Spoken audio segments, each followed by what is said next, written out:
नमस्कार, म उपेन्द्र ठाकुर। आज मैले केही विशेषताहरू लिएर आएको छु। त्यो विशेषताहरू त्यो पनि कसको हो भने घमण्डी मान्छेको।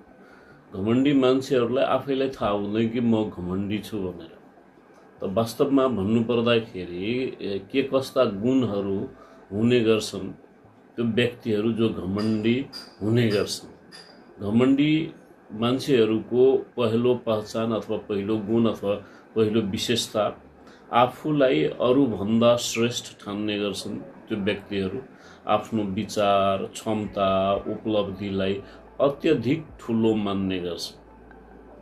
दोस्रो हो अरूको कुरा नसुन्नु, अरूको सुझाव, आलोचना वा अनुभवलाई महत्त्व नदिनु। अरूको सुझाव आलोचनालाई कहिले पनि त्यो व्यक्तिहरूले महत्त्व दिँदैन। त्यो के आलोचना, त्यो सुझाव त्यो मान्छे कस्तो दिन सक्छ भनेर सोच्ने गर्छ। तेस्रो नम्बर हो गल्ती स्वीकार नगर्नु। घमण्डी व्यक्तिहरूले आफ्नो गल्ती कदापि स्वीकार गर्न चाहँदैन। आफू गलत भएको अवस्थामा पनि स्वीकार गर्न कठिन मान्ने गर्छन् त्यस्ता व्यक्तिहरू जो घमण्ड गर्ने गर्छन् या घमण्डी हुने गर्छन्। सधैँ प्रशंसा खोज्ने गर्छन् त्यस्ता व्यक्तिहरू। घमण्डी मान्छेहरू वास्तवमा सधैँ प्रशंसा खोज्ने गर्छन्। अरूबाट निरन्तर प्रशंसा र मान्यता चाहने इच्छा हुन्छ। अरूलाई होच्याएर बोल्ने काम गर्ने गर्छन् घमण्डी मान्छेहरू।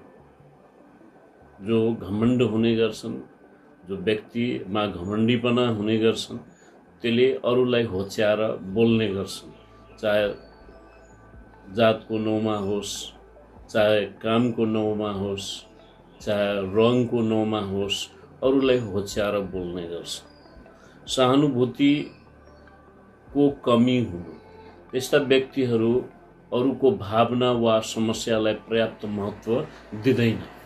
त्यो व्यक्तिहरू कदापि अरूको समस्यालाई मान्यता राख्दैन। तिनीहरू अरूमाथि सहानुभूति राख्ने नै गर्दैन। तिनीहरू आफ्नो उपलब्धि बढाइ चढाइ गरेर बताउने गर्छ। घमण्डी मान्छेहरू सानो सफलतालाई पनि ठुलो रूपमा प्रस्तुत गर्ने गर्छ। आलोचना सहन नसक्नु। उसलाई कसैले फिडब्याक दियो भने त्यो व्यक्ति जो घमण्डी छन् हुने गर्छन्, त्यो व्यक्तिहरू कदापि आलोचना